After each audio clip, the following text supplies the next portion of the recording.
Okay, so you're in your virtual portfolio and you want to copy a new trader.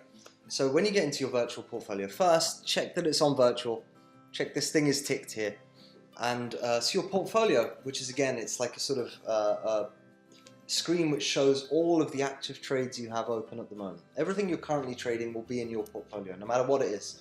Now, whether it's a stock you're invested in, or a currency, or an ETF, or a person, all the people that you copy, they sort of are classed as sort of a fund. They're a copy, you know, and they're in your portfolio as separate things. You can see how much they've made, how much they've lost. So the first thing you want to do, your portfolio will be empty, is you go here. These are the main three areas where you can buy stuff. You can either trade the markets directly, which we're on now. You can go to copy people, or you can invest in copy funds. So we're going to go to copy people. So when you see the screen, first thing you see is that there's a bunch of ways to, there's a lot of pictures, it's a lot like social media, everyone's probably used to this by now, and there's a lot of areas where you can sort of drill down in and search for different people you like. So you can copy people from specific countries, or people who invest in specific markets, which is quite useful, or you can specify how much you want them to have gained, 10%, 20%, 30%, do you want, and during how long, 10% in the last 12 months, or 60% in the last 2 years, or whatever. You can drill down. And there's an advanced search as well, which lets you, check how many copiers have they got, what's their risk score, what's their daily drawdown, which is what's the maximum they've lost in a day, or what's the maximum they've lost in a week. Very useful, and you can look average trade size. There's a few things you can look at here in that. If you just look at the standard copy people page though, there's also the editor's choice. So the editor's choice at the top here shows people who the editors at Etoro think, yeah, we'll promote these guys. This looks like it's a good guy to copy. So you can look through them as well. Top investors here, trending, people who are obviously picking up more copiers recently. The most copied people on the site are here. I'm not sure why Jay's not there. People with low risk scores, people with medium risk scores, blah, blah, blah, blah, blah. It doesn't show people with high risk scores for kind of obvious reasons.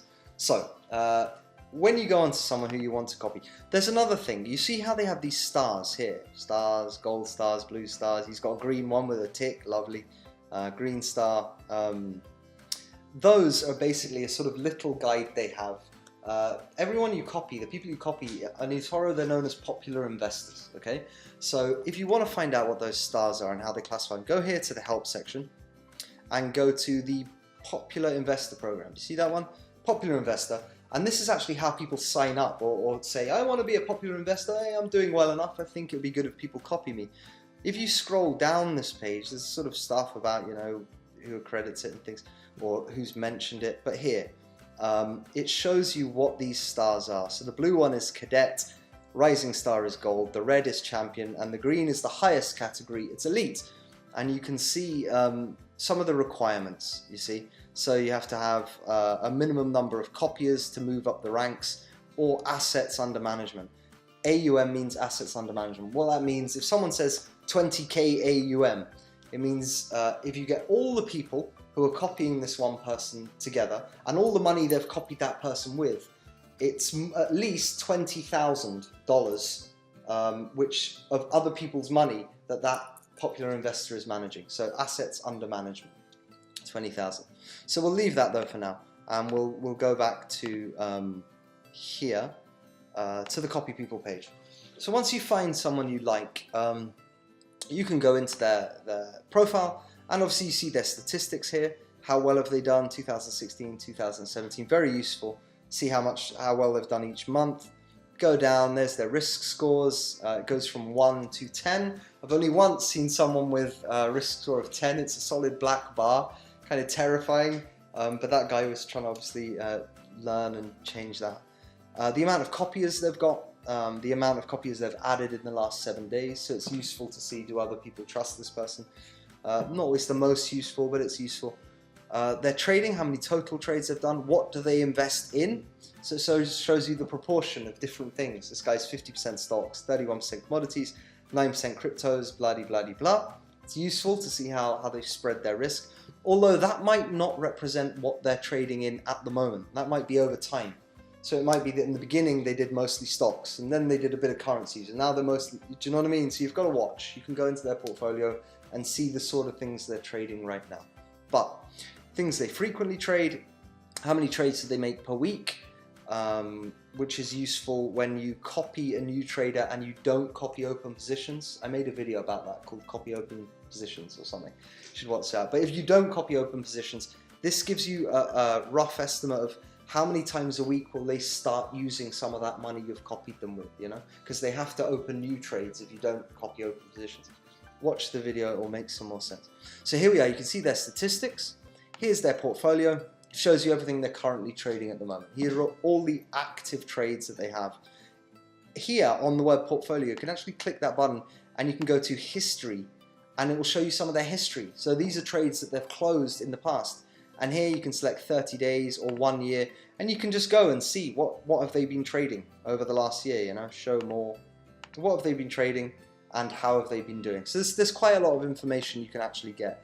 Here I'm going to go back to his portfolio and we can see what he's trading at the moment. On his chart, someone told me this and I never normally look at it, but it's quite actually a very useful way of seeing, are they growing kind of in a steady line? Or are there kind of sudden huge dips? Because if you see sudden huge dips, it means maybe they need to learn a bit more about risk management. Risk management is basically when things are profitable and they're going up in value, it's good to just let them go up. Risk management is the sort of process by which when things start to go down in value, you start to lose money, you start to sort of cut that off. So you can cut your losses, let your profits run, but your losses control them, you know? Get out and set good stop losses and things. So on this graph, it's quite useful to see. There's always going to be this movement, this kind of up and down movement is the fluctuation of the markets. Here you can see he's steadily going up. It sort of goes sideways there, then up. But what you want to look out for is like huge drops down, down, down. Might not be the best indicator. Like mine, if you look at mine, because I'm a noob, I'm still learning these huge drops because I'm still learning about risk management and how to stop that, how to make yourself a bit safer, even when things turn against you. It can be done. So there we are. You've got his feed over here, which shows, you know, what people are saying about him, conversations he's in, and over here you've got that sort of little intro, you know, his little introduction about what he says about himself, shows his risk score and things. Quite useful. When you come to copy him, you just press the copy button. So I'll go back there, top right, big blue button, copy. Click that. And here you can set any amount you want. The minimum you can copy someone with is $100. Now, obviously, if you're in your virtual portfolio, you can copy them with like, you know, 100,000. Woo! Well, it doesn't matter, you know. You just, but in the minimum you can copy anyone with is $100. The rest, it's up to you how much you want to put on any one person. So I'll put $100, or no, I'll put like 500. So I'll put 500, and here there's something called a copy stop loss. So a normal stop loss, again, I made a video about it where I explain it much more, or just much better really explanation. But a normal stop loss is on an individual trade that you're making manually. It's a way of saying you're not always going to be at your computer and the value may go down suddenly and you don't want to have to be at your computer all the time going, oh my God, oh my God, oh my God. You might want to go out and do something, go for a walk, see some friends, go to a cafe, go to the cinema, do what you do.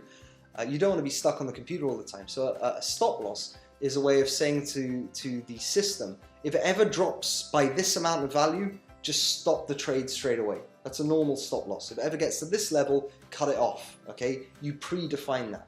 A copy stop loss does a similar thing, but it doesn't do it with an individual trade. The beauty of copying a trader on Etoro is that they can invest in whatever they want. I don't care. Just as long as you're making money, I'm happy, but you choose. You invest in this or that or this, and you open the trade when you want to. You close the trade when you want to. That's all your problem. I'm leaving that to you to set stop losses on individual trades and take profit on individual trades. I'm leaving that to you. All I care about is that overall, you're making me money. So a copy stop loss says if this trader ever loses me $100 or any amount of money you want to specify, stop the copy. You don't stop an individual trade within that copy because he might be trading 20 different things, you know, and you're copying them all because you don't stop individual trades, you stop the whole copy. So him in general, boom, close it, stop copying him if it gets to a certain level. it's quite useful. Here there's the copy open trades button. I made a video about whether you should tick the copy open trades button or not when you copy someone. So go and watch that because it's quite a long explanation, and it's a little bit, there's a few things which are important to understand about it. Right now I'm going to leave it open, copy open trades, and so I'm copying this guy, Mr. Thor 7734 with $500. The copy stop loss, let's say, let's put it at 400. So if the value drops below 400, which is 80%, stop copying him. I'm willing to risk 100 on this guy. I'm going to copy his open trades. Boom, copy, done. So now, remember his name, Mr. Thor 773. If I go to my portfolio, there he is, Mr. Thor 773. The reason I've lost money is because of spread fees. Spread fees are a little charge that Etoro charges on every trade you make. And because I copied his open trades, I've just opened all of these positions. These are all the positions that Thor had, Mr. Thor had, in his portfolio. So I've automatically just opened all of those as well. You know, in the same proportion that he opened them with. So if he had $1,000 and he made a trade with 10%, then I put in $500, I've made a trade with 10% as well, $50. So it copies it. It just copies the proportion. But because of the spread fees on all of them, look, there's little spread fees on all of them. And so that's Etoro taking its little bit of money. All exchanges do it. All exchanges take spread fees. Go and watch the video on spread fees because I explain it better. But you can find him in your portfolio. There he is. These are all people I copied much earlier on in my virtual portfolio. He's there now. And from here, you can add funds, remove funds, pause the copy, set a copy stop loss. You can edit that copy stop loss at any time whilst it's open. You can click on it and you'll go into it and you can see what he's trading. If you want, you can close individual trades. Like here, sell NASDAQ. I'm going to close that one. Boom. So I've closed that one. I wouldn't though. I wouldn't do that. I did initially.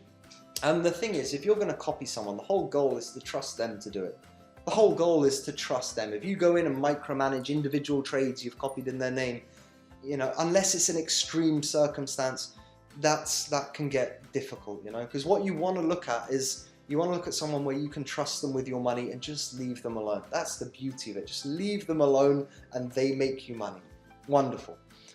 So there we are. If you're in virtual or if you're in your real account, that is the same process for copying a new trader. So practice it in virtual. Get used to how these things work. Get used to looking at all these things. So if I want to add funds, I just go here and I can add another $100 to him. It will automatically change my stop loss. Here, look, amount updated to 59705. My copy stop loss has also been updated, so the system does it automatically. And I can remove the same funds with the same ease. When you add funds or remove funds from a copy, there's no charge. It's, you know, when you bring money into Etoro, there's charges. When you take money out of Etoro, there's charges. But within the system, there's no charge for copying someone, for adding funds to that copy, for removing funds from that copy. It's free. And there's no management fee to Mr. Thor. We don't have to pay Mr. Thor for copying him. Etoro pays him. So it's all good. It's a great system and it's very simple to do. So whether you do it in the virtual portfolio, get used to it in the virtual portfolio, because when you move into the real portfolio, it's the same process. It's exactly the same thing. So that is how you copy a new trader in Etoro, in your virtual portfolio.